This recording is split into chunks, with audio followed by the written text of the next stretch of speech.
Hello students, welcome back Gajwakar academy. Myself Randeep Singh and हम discuss कर रहे हैं क्लास 11 अप्लाइड मैथ्स। तो अप्लाइड मैथ्स के लिए हमने यहाँ पर बुक चूज करी है हमारे लिए कौन सी, एमएल अग्रवाल। मुझे पर्सनली ये बुक जो है काफी सही लगती है इसके ना, क्योंकि काफी बेसिक जो है कंसेप्ट है वो दे रखा है और एग्जाम्पल बहुत अच्छे दे रखे हैं और क्वेश्चंस की सीरीज बहुत लिमिटेड है। इतनी की मतलब एक बार आपने अगर वो निकाल लिए तो उसके बाद मान के चलो आपको कोई और गाइड वगैरह पढ़ने की जरूरत नहीं है। मतलब ये पूरा आपका कंप्लीट पैकेज है एक तरीके से। तो इसलिए ये बुक मैं सॉल्व करा रहा हूँ आपको कंप्लीट, और कोशिश रहेगी नवंबर से पहले आपका सिलेबस कराने की पूरी पूरी। बाकी कुछ हो जाए तो बात अलग है।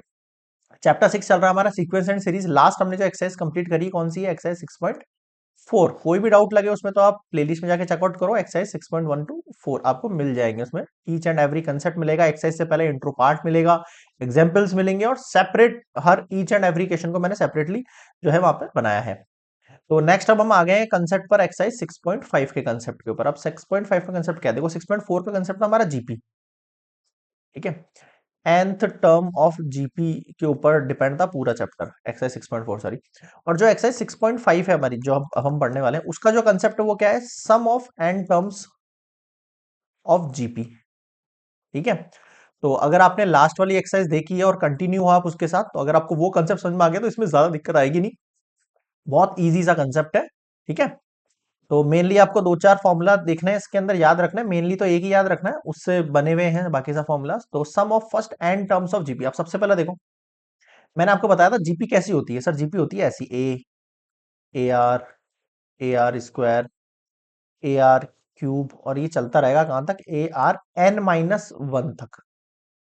ठीक है, ये आपकी लास्ट टर्म है एक तरीके से, और ये आपकी एक तरीके फर्स्ट टर्म है। ठीक है, यहाँ पे आर क्या है, आपका कॉमन रेशो है। ठीक है, चलिए यहां तक समझ में आ गई आपको बात। ठीक है, अब मुझे इस पूरी जीपी का क्या करना है, सम करना है। तो मैं क्या लिखूंगा, S N equals to plus A R square, यही लिखूंगा, plus A R N minus one, ये लिखेंगे हम यहाँ पे। बिल्कुल सर, बिल्कुल ये लिखेंगे अपने यहाँ पे। ये हो गया आपके पास एस एन इसका। ठीक है, अब मैं क्या कह रहा हूं आपसे, इस एस एन को, ये आपकी एक तरीके से फर्स्ट इक्वेशन हो गई। अब मैं सेकंड इक्वेशन बना रहा हूं, इसको आप बोथ साइड मल्टीप्लाई कर दो। क्या करो, both side multiply by R. वैसे तो डायरेक्टली मैं आपको फॉर्मूला बता सकता हूँ, बट मेरा मानना क्या है, प्रूफ करके सिखाया जाए ताकि आपको उसके बीच बीच के कंसेप्ट याद रहे। R dot S N equals to R A plus A R square. देखो ये ए आर से मल्टीप्लाई होगा तो या आर ए लिखो या ए आर लिख देते हैं, इसको थोड़ा सा मतलब मैच कर जाएगा पीछे वाले से। ए आर, फिर आर इससे मल्टीप्लाई होगा तो आर स्क्वायर हो जाएगा ये, आर इससे मल्टीप्लाई होगा तो ए आर क्यूब बन जाएगा ये, डैश डैश डैश प्लस। अब देखो लास्ट वैल्यू क्या थी, A R N minus one थी आपके पास। क्या थी, A R N minus one थी आपके पास लास्ट वैल्यू। अगर इस लास्ट वैल्यू को मैं मल्टीप्लाई करता हूँ किससे, A R N minus one, और इसको मल्टीप्लाई करूं आर की पावर वन से, सेम बेस पे पावर ऐड होती है तो क्या हो जाएगा, ए आर पावर, ये वन और वन ही कैंसिल आउट हो जाएगा तो ये बचेगा आपके पास। फिर आप कहोगे इससे जस्ट आगे वाली वैल्यू क्या होती है आपके पास, फिर से A R N minus one. तो आप ऐसे कंफ्यूज मत होना कि मैंने वापस से एन माइनस वन क्यों लिख दिया। ये एन माइनस वन जो है ये तो कन्वर्ट हो गया इस वाली वैल्यू में, है ना। इससे जस्ट पहले वाली वैल्यू जो है उसको वापस से मैंने यहाँ पे डिनोट कर दिया है। ठीक है, तो आर डॉट एस एन आपके पास आ गया है A R plus A R square plus A R cube plus dash dash dash, और प्लस लगा के ये एंड ये। बताओ समझ में आया क्या।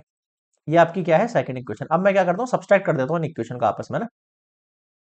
सब्सट्रैक्ट इक्वेशन वन, या फिर सेकंड लिख लो, सेकंड फ्रॉम फर्स्ट वाली इक्वेशन। फर्स्ट वाली इक्वेशन देखो क्या है, एस एन, इसमें से माइनस करना है आपको आर डॉट एस एन। ठीक है, इधर वैल्यू क्या लिखी हुई है देखो आपके पास, सर ये वैल्यू है हमारे पास A plus A R square plus dash dash plus A R N minus one. इसमें से माइनस करना है आपको किसको, A R plus A R square plus A R cube plus A R N minus one plus A R N. अब ध्यान देना है इस चीज पर आप थोड़ा सा। देखो जब ये माइनस होगा तो ये ए आर से ए आर कैंसल, इस ए आर स्क्वायर से ए आर स्क्वायर कैंसल, और ये आपके पास A R N minus one से ये कैंसिल, माइनस का साइन लग रहा है ना। बचेगा क्या, ओनली ए बचेगा, और ये माइनस का साइन यहाँ माइनस मल्टीप्लाई होके ए आर एन बचेगा। और यहाँ पे देखो क्या है, S N equals to R S N. ये आप नोट कर लेना एक बार, है ना। मैं बुक में जो लिखा हुआ है वो तो मैं आपको बता ही दूंगा, मैं इसका प्रूफ जो समझा रहा हूँ वो एक बार आप नोट कर लेना एक बार तरीके से, है ना। क्या वैल्यू आ गई आपके पास? ये वाली वैल्यू आ गई। अब इसको कैसे लिखेंगे? नेक्स्ट स्लाइड पर आ जाओ आप, एक मिनट। क्या वैल्यू है हमारे पास? S N minus R dot, एक सेकेंड एक सेकेंड एक सेकेंड, वैल्यू आई है S N minus R dot S N equals to A R N. ठीक है, इस वैल्यू में से मैंने एस एन कॉमन ले लिया तो वन माइनस आर बचा। इस वैल्यू में से मैंने ए कॉमन ले लिया तो क्या बचा? वन माइनस आर एन बचा। इसको नीचे भेज देता हूं मैं। तो एस एन का फॉर्मूला क्या हो गया? A dot one minus R N upon one minus R bracket close. This is your formula. First formula important जो आ रहा है हमारे पास एस एन का, वो है ये। अब देखो, इसी फॉर्मूला को याद रखो। अगर मैं इसमें से दोनों में से माइनस कॉमन ले लूं तो माइनस कॉमन लेके बचेगा क्या यहाँ पे? आर एन माइनस वन हो जाएगा। इसमें से माइनस कॉमन ले लूं तो ये क्या हो जाएगा आपके पास? आर माइनस वन हो जाएगा। ये माइनस माइनस कैंसिल, तो फाइनली आप देखोगे तो आपके पास ये बचेगा आर एन माइनस वन और आर माइनस वन। यानी एस एन का फॉर्मूला आप ये भी लिख सकते हो और ये भी लिख सकते हो। समझ में आया? ठीक है, तो देखो, जो फाइनल फॉर्मूला है आपके पास ये है, ये आ गया इस तरीके से। And R is not equals to one. नीचे डिनोमिनेटर में जीरो, मतलब वन नहीं लिखा कि वन हो जाएगा तो वन माइनस वन ही जीरो हो जाएगा। Not possible. ठीक है, बताओ समझ में आया क्या यहाँ तक? किसी को कोई डाउट है इस चीज के अंदर? क्लियर है सारा कंसेप्ट? आगे बढ़ सकता हूँ? ठीक है, अब एक नोट वाली बात समझना आप, that if R equals to one, मान लो यहाँ पर आर इक्वल्स टू वन हो जाए, मान लो ऐसा ना, आर इक्वल्स टू वन हो जाए आपके इस पूरे फॉर्मूला के अंदर ना, इस फॉर्मूले के अंदर क्या हो जाए? आर इक्वल्स टू क्या हो जाए? वन हो जाए। यहाँ पे वन, यहाँ पे वन, यहाँ पे वन, तो ये क्या हो जाएगा? एस एन एक्चुअल में क्या हो जाएगा? A plus A plus A plus N times of A हो जाएगा। इसको कैसे निकालेंगे अपन? एन मल्टीप्लाई ए निकालेंगे। तो ये शॉर्ट फॉर्मूला है एक तरीके से, आपसे डायरेक्टली पूछ ले, if R equals to one, what is your sum of N term? क्या हो जाएगी? एन इंटू ए बोलोगे आप इसको, एन इंटू ए बोलोगे। समझ में आया कुछ? ठीक है, आगे बढ़ू। तो ये मतलब बेसिक जो मेन फॉर्मूला है ना, वो आपके पास यही फॉर्मूला है ना, ये यूज होगा मेनली चैप्टर के अंदर। ठीक है, और कुछ रिमार्क्स है वो मैं आपको आगे क्लियर कराता हूँ। देखो, फर्स्ट रिमार्क, इफ आर का जो मोड है ना, जो आर जो है वो वन से लेस देन है, सुनना ध्यान से, अगर आर जो है वन से लेस देन है तो आप ये वाला फॉर्मूला यूज करना। कैसे कह रहा हूं मैं इस बात को? क्यों कह रहा हूं इस बात को? अगर आर वन से लेस देन है तो ऑब्वियस बात है, वन में से जब आर की वैल्यू माइनस होगी तो आपके पास आंसर क्या आएगा? पॉजिटिव आएगा। ये कहना चाह रहा हूं मैं आपसे, है ना? और अगर आपका आर का वैल्यू जो है वन से ग्रेटर है, आर का वैल्यू आपसे ग्रेटर है, तो ऑब्वियस बात है आर को पहले लिखना, वन को बाद में लिखना। समझ में आ रहा है ना? ऐसे तो लिखोगे आप, अरे भाई आर का वैल्यू अगर वन से ग्रेटर है तो ग्रेटर वाली वैल्यू में से लेस वाली वैल्यू यानी वन को हम सब्सट्रैक्ट करेंगे। और इफ आर की वैल्यू जो है माइनस वन से लेस देन है, माइनस वन से लेस देन वाली कंडीशन के अंदर है, तब भी आप इस फॉर्मूले को यूज कर सकते हो। ठीक है, आर की वैल्यू माइनस वन से लेस देन बोल रहा हूं मैं ना, और पर्टिकुलरली माइनस वन से लेस देन और इक्वल्स टू माइनस वन भी चलेगा। ठीक है, आर इक्वल्स टू वन हो तो मैंने बता ही दिया आपको, सम ऑफ एंटम इक्वल टू एन हो जाएगा। यहां तक कोई डाउट है? नहीं। अब ध्यान देना एक और इंपॉर्टेंट चीज के ऊपर, एक और शॉर्ट फॉर्मूला हम यहाँ पे याद रखेंगे। अगर आपको लास्ट टर्म किसी फॉर्मूला में गिवन है, किसी जीपी में, तो लास्ट टर्म क्या होता है? A R N minus one होता है।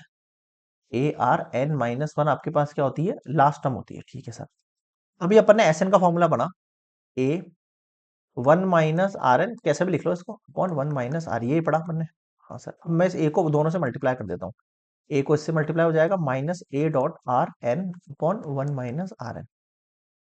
इस वैल्यू के अंदर, इस वाली वैल्यू के अंदर मैं इस वैल्यू में मल्टीप्लाई आर अपॉन आर कर रहा हूं। ध्यान से देखना, इस चीज को मैं ब्लैक से शो करता हूं थोड़ा सा।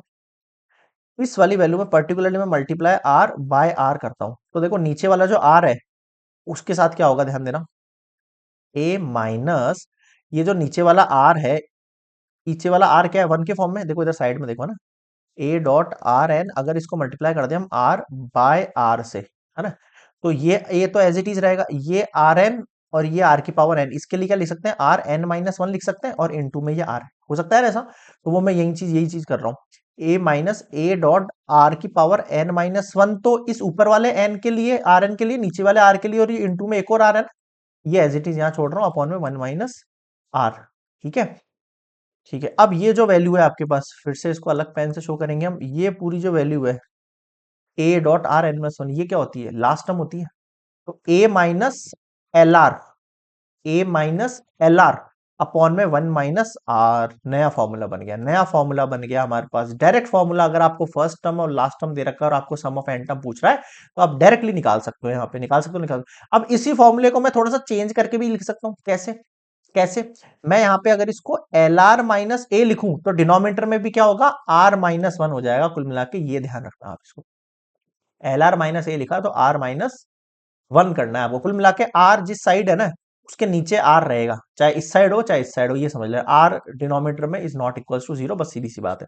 अब दो फॉर्मूले बता दिए मैंने आपको, सम ऑफ एन टर्म्स जो मेन फॉर्मूला है उसी से एक और फॉर्मूला बना दिया मैंने लास्ट टर्म को इंक्लूड करके, है कि नहीं? आगे बढ़ू, ठीक है। और बाकी इसमें कोई दिक्कत वाली चीज है, आप कोई भी फॉर्मूला यूज कर सकते हो, दोनों में आंसर सेम ही बनता है, कोई इशू नहीं है ऐसा ना। नेक्स्ट देखो, लास्ट आपका कंसेप्ट इसमें sum of N infinity GP. अब अपन ने sum of first N term of GP तो पढ़ लिया, अब sum of N infinite GP का कंसेप्ट क्या है वो भी देख लेते हैं। मान के चल रहे हैं अपन व्हेन आर की वैल्यू जो है वन से लेस देन है, लेस देन का मतलब आपको पता है minus one, like minus two, इस तरीके से। न्यूमेरिकली मैं कह सकता हूँ माइनस वन से वन के बीच में। अब ये कंडीशन इसने सेट कर दी है कि वन से लेस देन तो है, but minus one two one के बीच में लाई कर रही है, देन आर एन जो होगा goes on decreasing numerically as N increasing. कैसे? समझो, S N equals to A one minus R N upon one minus R, ये फॉर्मूला अपना, ठीक है। मैं क्या कह रहा हूं आपसे, अगर आर की वैल्यू माइनस वन के बीच में लाई कर रही है तो आर एन की वैल्यू अगर आपके पास डिक्रीज कर रही है ना, तो एक्चुअल के अंदर एन की वैल्यू जो है ना वो आपके पास इंक्रीज करेगी। अगर आपके पास आर एन की वैल्यू, ओवरऑल आर एन की वैल्यू जो है वो डिक्रीज कर रही है, ठीक है, तो जो एन की वैल्यू है न्यूमेरिकली वो क्या करेगी, आपके पास इंक्रीज करेगी। Overall value decrease and N की वैल्यू इंक्रीज, और अल्टीमेटली एन की वैल्यू किस पे पहुंच जाएगी, इनफाइनाइट पे पहुंच जाएगी। और आर एन को अपन क्या मान लेंगे, डिक्रीज होते होते अपन इसको जीरो मान लेंगे। क्या मान लेंगे, जीरो मान लेंगे। तो फॉर्मूला ये था आपके पास, तो इस फॉर्मूले में करना कुछ नहीं है। अगर ये आपके पास जो है जीरो हो गया है तो one minus zero one, one को ए से मल्टीप्लाई करेंगे वन, और one minus R as it is. मतलब कि अगर आपको इन्फाइनाइट दे रखा है या कोई वैल्यू है ना, और आर की वैल्यू वन से लेस देना, तो आपको करना कुछ नहीं है, आपको एक फॉर्मूला याद रखना है यहाँ पे, कौन सा, ए अपॉन वन माइनस आर। जो यहाँ पे मल्टीप्लाई में वन माइनस आर एन था ना उसको आप कैंसिल कर दो, छोड़ो, केवल ये फॉर्मूला याद रखना है आपको डायरेक्टली, अगर मैं फॉर्मूले की बात करूँ तो, है ना।